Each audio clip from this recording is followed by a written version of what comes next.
အသုံးချမယ်အဆုံးမလားကိုနေ့စဉ်ပြောခဲ့တာလေးပြန်ပြောတာအပိုင်း16ရောက်သွား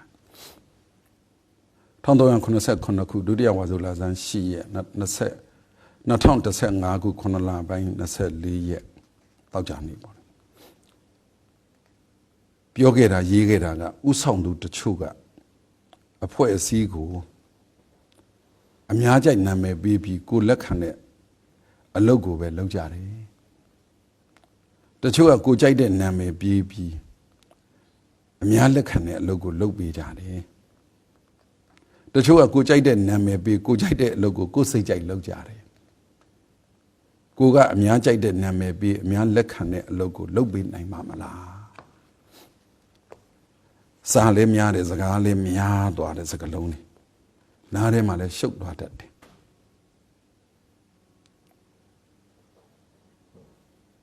နားထဲမှာလည်းရှုပ်သွားတတ်တယ်အဲ့တော့ဒီမှာကဒီရှုပ်သွားတာကိုတခုစီပြန်ပြီးခွဲပြောရင်ဥဆောင်သူတချို့ကဆိုတာကအဖွဲ့အစည်းကိုအများကြိုက်နာမည်ပေးပြီးကိုလက်ခံတဲ့အလုပ်ကိုလုပ်ကြတယ်ဆိုတာဥဆောင်သူတချို့ကတော့အဓိကမဟုတ်ပါဘူးအဖွဲ့အစည်းဆိုတာကလည်းအဓိကမဟုတ်ပါဘူးဘာလေးအဓိကပြောချင်တာလဲဆိုတော့ကိုကြိုက်တဲ့နာမည်ပေးပြီးကိုလက်ခံတဲ့အလုပ်ကိုပဲလုပ်ကြတယ်ဆိုအလုံးနဲ့နာမည်ဒီနှစ်ခုရှိသွားအလုံးနဲ့နာမည်ကိုဒီနှစ်ခုရှိသွားအဲ့ဒီနှစ်ခုမှာဘာခွဲပြောလို့လဲဆိုတော့အလုံးနာမည်ကိုသူများကြိုက်တာပေးပြီးကိုလုံးချင်အောင်လုပ်နေတာရှိတယ်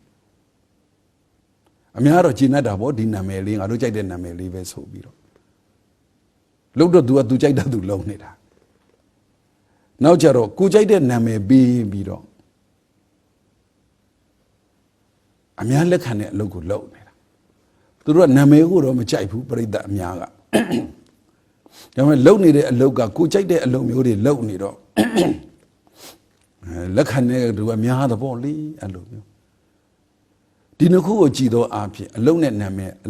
ည်နဲ့အလုပ်ဆိုတာနှစ်မျိုးသွားတွေ့ရမနေ့ကပဲသားတယောက်ကသူ့လုပ်ငန်းတစ်ခုအတွက်ဘုံဘုံနာမည်လေးစဉ်းစားပေးပါဦးတယ်ပြောတယ်တော့နာမည်လေးစဉ်းစားပေးပါဦးဆိုတော့နာမည်လေးပေးပါဦးပေါ့လေကေမွန်တက်လူကိုကေမွန်တက်မဟုတ်ဘူးသူ့အလုပ်ကဒါမှပြောပြလိုက်တယ်ဘာလုပ်မှာလဲဘယ်သူအတွက်လုပ်မှာလဲကိုလုပ်တဲ့လုပ်ငန်းကဘယ်လိုလုပ်ငန်းလဲအယိုးယိုးပြောလိုက်ရင်တော့ကုသိုလ်လုပ်မှာလားစီးပွားလုပ်မှာလားကုသိုလ်လုပ်မယ်ဆိုရင်တော့ကုသိုလ်လုပ်တဲ့နာမည်မျိုးကိုပဲမူတည်လက်ကင်ထားလိုက်စီးပွားလုပ်မယ်ဆိုရင်တော့ကုသိုလ်လုပ်မယ်နာမည်မလုံးနဲ့လေစီးပွားဖြစ်မဲ့ဘယ်နယ်ပယ်မှာစီးပွားရေးဝင်တိုးမှာလဲတိုးမဲ့နယ်ပယ်ကစီးပွားရေးလုပ်တဲ့နာမည်မှန်သိအောင်သူတို့အကြိုက်ကိုဒီနာမည်လေးရွေးပေးလို့အကြမ်းမြင့်ပဲပြောလိုက်တာပါအဲ့တော့ तू ကပြန်ဖြေတယ်ကုသိုလ်လုပ်ရင်လည်းစီးပွားလုပ်မယ်စီးပွားလုပ်ရင်လည်းကုသိုလ်အဲ့လိုမလုပ်ပါနဲ့ကုသိုလ်လုပ်ရင်ကုသိုလ်လုပ်မဲ့နာမည်ကုသိုလ်အတိုင်းဝိုင်းကလက်ခံတဲ့နာမည်လို့ပြီးကြမှာဒီပေါ်မူတည်ပြီးတော့ကုလုပ်ငန်းတွေကျွမ်းကျင်လာရင်စီးပွားရေးနယ်ပယ်သွားကြည့်ရင်လုပ်ငန်းနှစ်ခုခွဲလိုက်ပေါ့စီးပွားရေးလုပ်ငန်းဟာကုသိုလ်နာမည်တော့တက်လို့မရဘူးလေစီးပွားရေးလုပ်ငန်းဟာစီးပွားရေးနာမည်ကိုစီးပွားရေးနယ်ပယ်တွေကနာမည်ကိုတက်ကိုတက်မှာအဲ့တော့အလုပ်နဲ့နာမည်နဲ့အလုပ်ကိုဘယ်လောက်ထိကိုကလေးလာနဲ့ခွဲခြားစီစစ်လုပ်ဘူးတလေနာမည်ကြီးလိုက်တာနဲ့ကိုဒီနာမည်မဲ့တဲ့သူကဘလို့စိတ်ထားနာမည်ကြီးလိုက်တာနဲ့ဒီနာမည်ဟာဘယ်အလိုမျိုးလုံးမကြိုက်မယ်ဘယ်အလိုမျိုးလုပ်ပြီးဒီနာမည်ပေးတယ်ဆိုရင်တော့အစင်မပြေဘူးလို့လောကသဘောပညာရှင်တွေဝေဖန်တယ်လို့ဝေဖန်ခံရတာတွေလည်းရှိတတ်တယ်ဒီနေရာမှာပြောချင်တာကနာမည်ကြောင့်အလုပ်လိုက်လုပ်တာလားဆိုတော့ငါကောင်းဆိုရင်ငါကောင်းဆိုတဲ့နာမည်နဲ့ကိုယ်ကောင်းအောင်လိုက်နေတာရှိတယ်လို့ကိုယ်ကောင်းအောင်လိုက်လုပ်ရင်ပြောရင်နေရင်နဲ့ကိုပဲကိုယ်ကိုငါကောင်းခေါ်လာတာရှိတယ်အဲ့တော့အလုံးနဲ့နာမည်အဲ့လိုလည်းရှိသေးတယ်အဲ့လိုလည်းရှိသေးတယ်ဆိုလူနာမည်ကိုနာမည်လေးတန်ဖိုးထားစရာတွေအများကြီးပါလို့ကိုနာမည်ဂုံလေးအတိုင်းလိုက်နေနေတယ်အဲ့တော့နာမည်ပုံမူတည်ပြီးအလုပ်လိုက်လုပ်တာ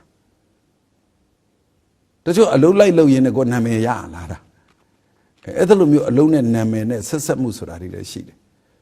အခုဒီမှာကြတော့အဖွဲ့အစည်းတစ်ခုကိုဥဆောင်ပြီးတော့နာမည်ပေးခွင့်ရှိတဲ့သူအဖွဲ့အစည်းတစ်ခုကိုဥဆောင်ပြီးတော့အလုပ်ကိုဥဆောင်ရတဲ့သူတွေကြတော့နှမျိုးဖြစ်သွားတယ်နာမည်ကိုသူများကြိုက်အောင်ပေးပြီးတော့အလုပ်ကိုလုပ်ချင်အောင်လုပ်တာလေအဲ့လိုလည်းရှိတတ်တယ်အဲ့တော့ဒီနာမည်ဟာကိုကြိုက်တာပေးပြီးသူများနာမည်ကိုကြိုက်တာပေးပြီးသူများလှုပ်စီချင်တာလိုက်လုပ်တယ်ဆိုတော့သူများနဲ့အဆင်ပြေတာပေါ့နာမည်ရဲ့ထစ်ကြီးတများသူအများနဲ့ဆိုရင်တချို့ကြတော့နာမည်ကိုအများကြိုက်အောင်ပေးလိုက်ပြီးတော့မှကိုလို့ချင်တာပဲလုပ်တာရှိတယ်နာမည်ကိုတော့ကြည်နေမယ်ပေါ့အလုပ်ကိုတော့သဘောကျကြမှာမဟုတ်ဘူးလေအဲ့တော့အလုပ်နဲ့နာမည်နဲ့အလုပ်မှာတချို့ကြတော့လေကိုကြိုက်တဲ့နာမည်ကိုပေးတယ်ကွာကိုလှုပ်ချင်တဲ့အလုပ်ကိုလုပ်တယ်ကွာဆိုတာလည်းရှိတဲ့တချို့ကကိုကြိုက်တဲ့နာမည်ပေးကိုကြိုက်တဲ့အလုပ်ကိုစိတ်ကြိုက်လုပ်ကြတယ်တဲ့အဲ့ဒါစဉ်းစားကိုဘယ်ထဲပါနေသလဲအမှန်တော့အဆုံးမဆိုတော့ကိုစီစစ်ဖို့ပါပဲစီစစ်ဖို့ပါပဲနာမည်ကိုခဏထားအလုံးနဲ့ပြောရင်ကိုကြိုက်တာကိုလုံနေသလားသူများကြိုက်တဲ့အလုပ်ကိုလုံနေသလားဒါလေးတစ်ခုနာမည်ကြရင်လေကိုကြိုက်တဲ့နာမည်ကိုပေးလိုက်တာလားသူများကြိုက်မဲ့နာမည်ကိုပေးတာလားဒါတစ်ခုအလုပ်ကြောင့်နာမည်ရတာလဲလို့နာမည်ကြောင့်အလုပ်တွေလိုက်လုပ်ရတာလေရှိသေးတယ်လို့နောက်ပိုင်းကမမြင်တာတဲ့မြင်ရအောင်မဲ့အချက်တွေကိုလည်းသိစေခြင်းလေဒါမို့ဒီအဆုံးမဆရာတော်ကအဆုံးမရေးတာဟိုဟာအရေးလို့ဒီဟာအရေးလို့ဘသူကိုပြောသလိုဘဝပြောသလိုအဲ့လိုမျိုးစိတ်ထဲမရှိပါဘူးတိုက်ဆိုင်မှုရှိရင်တော့လည်းဘယ်တတ်နိုင်မှာတော့တကယ်ကိုလုပ်ငန်းတစ်ခုတကယ်ကိုအလုပ်တစ်ခုကိုလုပ်တဲ့အခါမှာနှစ်ခုလုပ်ရင်၄ခုဖြစ်သွားတယ်အလုပ်နဲ့နာမည်ကနေ၄ခုဖြစ်သွားတာလေအဲ့တော့နောက်ဆုံးစာကြောင်းမှာရေးထားတာကိုကအများကြိုက်တဲ့နာမည်ပေးပြီးအများလက်ခံတဲ့အလုပ်ကိုလုပ်ပေးနိုင်ပါမလားကိုကြိုက်တဲ့နာမည်လည်းမဟုတ်ကိုကြိုက်တဲ့အလုပ်ကိုလုပ်တာလည်းမဟုတ်သူအများကြိုက်တဲ့နာမည်ကိုပဲပေးတယ်အများလက်ခံတဲ့အလုပ်ကိုပဲလုပ်တယ်အဲ့ဒါလိုမျိုးကိုကလုပ်ပေးနိုင်မှာမလားလုပ်ပေးနိုင်မှာမလားဆိုတဲ့စကားဟာမင်းလုပ်ပေးနိုင်မှာမလားဆိုတော့လုပ်နိုင်တဲ့အရေးချင်းရှိသလားအရေးချင်းနဲ့ဆိုင်သွားတာကိုစဉ်းစားကြည့်တယ်ကိုအေးအေးဆေးဆေးစဉ်းစားကြည့်ပေါ့ငါလုပ်ချင်တာလုပ်နေသလားသူများကြိုက်တာလုပ်ပေးနေသလားတငယ်ချင်းနဲ့နှစ်ယောက်တည်းကိုပဲစဉ်းစားကြည့်မိသားစုမှာကိုပဲစဉ်းစားကြည့်အဖွဲ့အစည်းအသေးအကြီးမှာပဲစဉ်းစားကြည့်ကိုလုပ်ချင်တာလုပ်နေတာလားသူများကြိုက်မဲ့အလုပ်ကိုလုပ်နေတာလားတချို့ကိစ္စကြတော့နာမည်မဲ့မှလည်းရသေးတာဟုတ်ငါကြိုက်တဲ့နာမည်ငါမဲ့ပြလိုက်တာလားသူများကြိုက်မဲ့နာမည်ကိုမဲ့တာလားဈေးဆိုင်ဈေးရောက်မယ်ဆိုရင်ကိုကြိုက်တဲ့နာမည်မဲ့ကြတာလားဈေးဝယ်မဲ့သူအကြိုက်နာမည်မဲ့တာလားအဲ့လိုပေါ့ဒါလေးတည်းအေးစေးစေးစဉ်းစားပြီးတော့မှခွဲခြားစိတ်ဖြာပြီးတော့ပိုင်းခြားပြီးသိတတ်တဲ့အသိဉာဏ်မျိုးလေးတွေပေါ်လာစေပါတယ်အဲ့ဒီခွဲခြားစိတ်ဖြာပြီးတော့ပေါ်လာတဲ့အသိဉာဏ်မျိုးရလာရင်ဒီအဆုံးအမရဲ့တန်ဖိုးရလိုက်တဲ့ခေါ်တာဒီအဆုံးအမရဲ့တန်ဖိုးရလိုက်တဲ့ခေါ်တာအဲ့တော့ဒီစာဟာစကလုံးများတယ်ရှည်လျားတယ်တို့ဘာတော့လည်းပဲအကြောင်းရင်းအနှစ်ချုပ်ရင်ကို့မှာအဲ့ဒီစွမ်းရည်ရှိပြီလား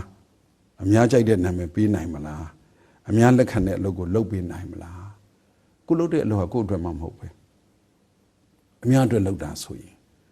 အဲ့လိုမျိုးလုပ်နိုင်တဲ့အရေးချင်းမျိုးတော့ရှိစီခြင်းတယ်ရစီခြင်းတယ်တခြားစဉ်းစားပါအေးစေးစေးစဉ်းစားပါမိုးလင်းကမိုးချုပ်ကို့အတွက်ကိုကြိုက်တဲ့နာမည်ပေးကိုလုပ်ချင်တဲ့အလုပ်လုပ်နေတဲ့သူတွေရှိမှာပဲအများအတွက်အများကြိုက်တဲ့နာမည်ပေးပြီးအများအတွက်အလုပ်လုပ်နေတဲ့သူတွေရှိတာပဲဒီကြားထဲမှာတချို့ကအများအတွက်လုပ်ပေးပြီးမယ်နာမည်ကြတော့ကိုကြိုက်တဲ့နာမည်မဲ့တာလည်းရှိတာ